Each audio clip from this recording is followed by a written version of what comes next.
intérieur qui est légèrement plus épais.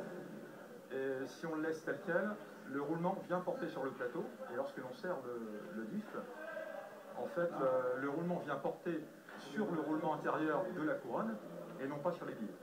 Ce qui nous donne un différentiel irréglable. Donc il faut le régler assez finement, de manière que la motricité soit là, sans qu'il soit trop dur. Parce qu'un différentiel dur va retirer de la direction, un différentiel souple va donner de la direction. Donc après, c'est au pilote de régler son différentiel suivant ce qu'il veut, en fait, ce qu'il désire. Maintenant que vous savez comment rendre plus performante votre Mini Z, vous allez pouvoir goûter aux joies de la compétition. Il règne dans les courses de Mini Z une ambiance unique et propre à cette catégorie, comme le démontre l'enthousiasme et la convivialité des pilotes. Ce que j'aime dans la Mini Z, en fait, c'est la précision, c'est en fait la finesse des réglages, le coût aussi qui reste quand même raisonnable. Enfin, c'est tout, c'est le pouvoir de faire des pistes. Enfin, on peut tout faire, on peut tout imaginer, donc c'est vraiment un plaisir. C'est exactement pareil qu'une voiture. Il y a une ambiance du tonnerre, on s'éclate là pendant 3 jours, c'est un week-end de rêve.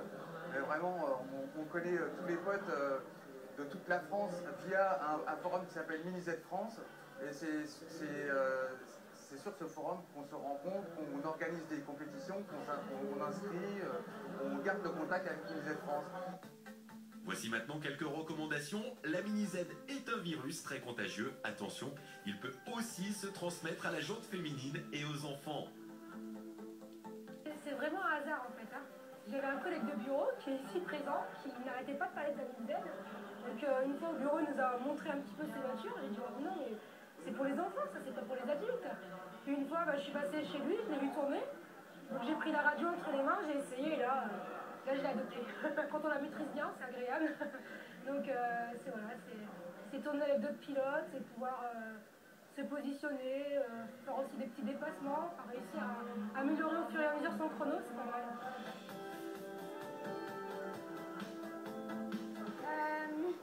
Déjà parce que papa il en fait, et c'est pas vraiment l'esprit de compétition, c'est un peu amusant.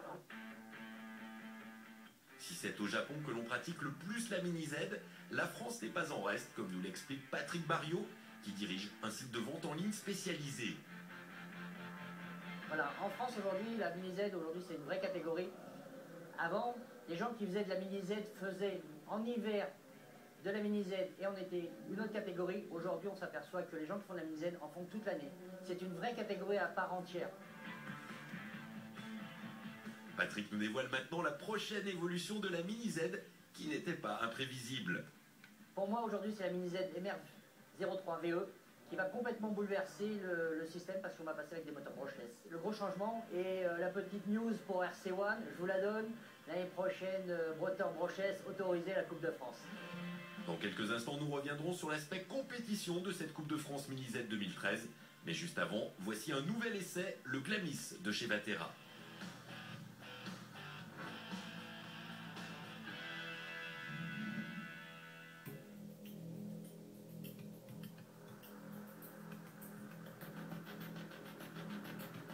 C'est avec beaucoup d'enthousiasme que nous avons essayé ce mois le Glamis Uno, l'un des 7 modèles actuellement proposés par Vatera, la nouvelle marque de voiture RC.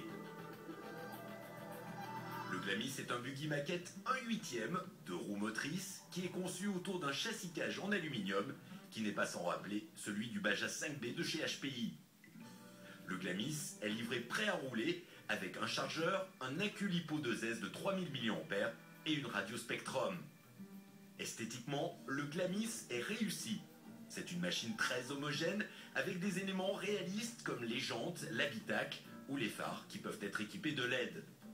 On a aussi apprécié la qualité des plastiques, les amortisseurs en alu et les biellettes réglables. La transmission est classique avec un différentiel tout en métal et un slipper réglable. La motorisation maison, siglée Dynamite, est composée d'un moteur brushless de 3300 kV et d'un contrôleur pouvant accepter les accus 3S. Avec une telle configuration, le Glamis peut atteindre les 90 km/h, comme l'annonce Vatera dans son argumentaire commercial.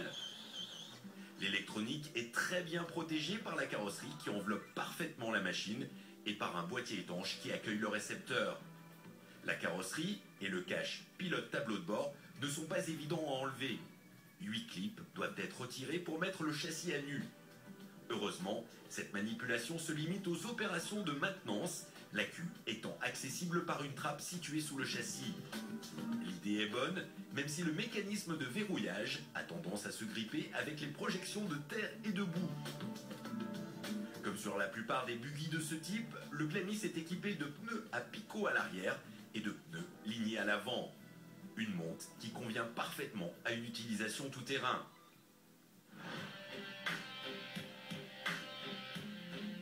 Aussi à l'aise en milieu urbain qu'en milieu forestier, le Glamis peut convenir à un très grand nombre de modélistes. Le Glamis est très bien équilibré et nous avons beaucoup aimé son comportement sur les sauts.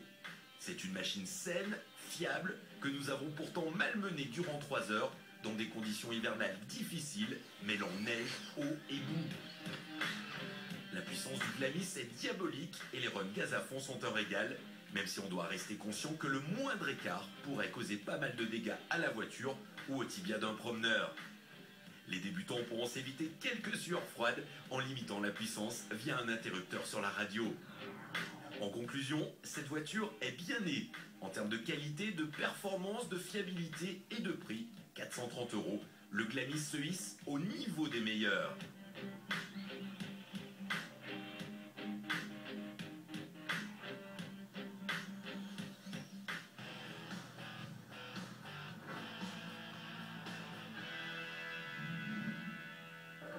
On vous a présenté la Mini Z et ses différents aspects techniques. Passe maintenant à la compétition avec dans un instant sur ce podium les meilleurs pilotes français qui vont s'affronter dans 2 catégories, stock et open. Place à la compétition et nous connaîtrons dans un instant les champions de France 2013.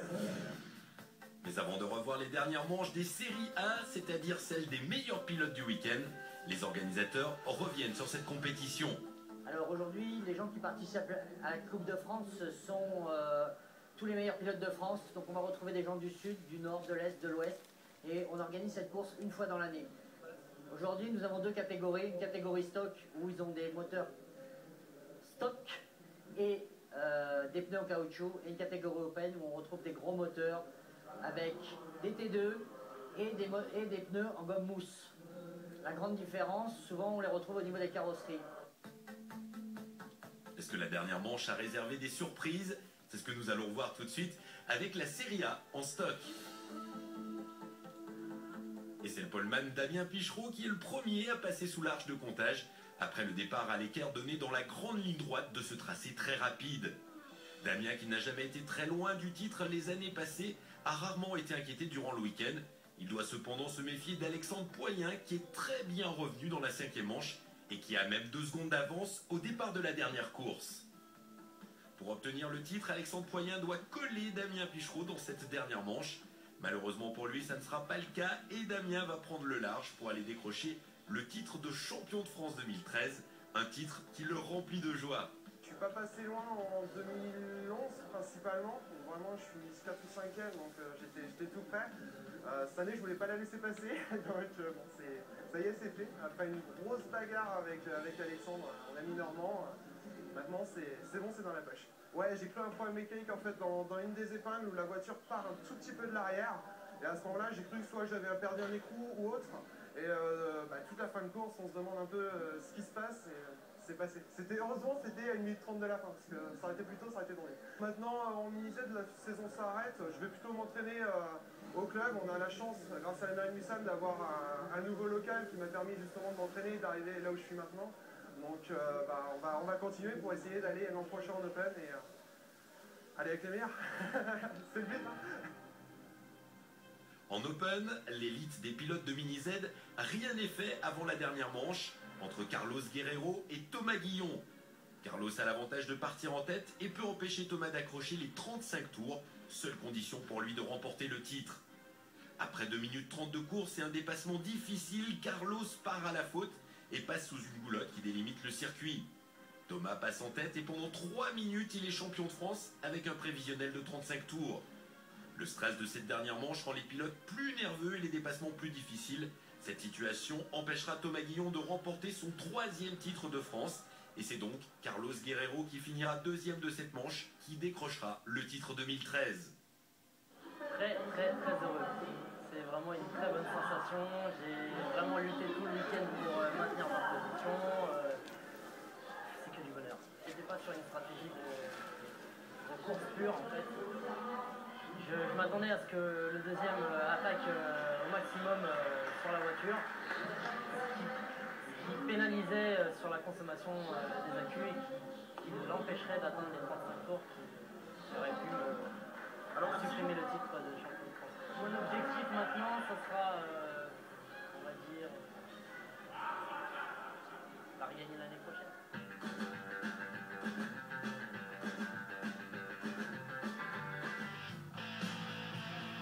Ce numéro de RC1 est terminé. Nous vous donnons rendez-vous sur les réseaux sociaux pour suivre toute notre actualité et dans un mois pour un nouvel épisode.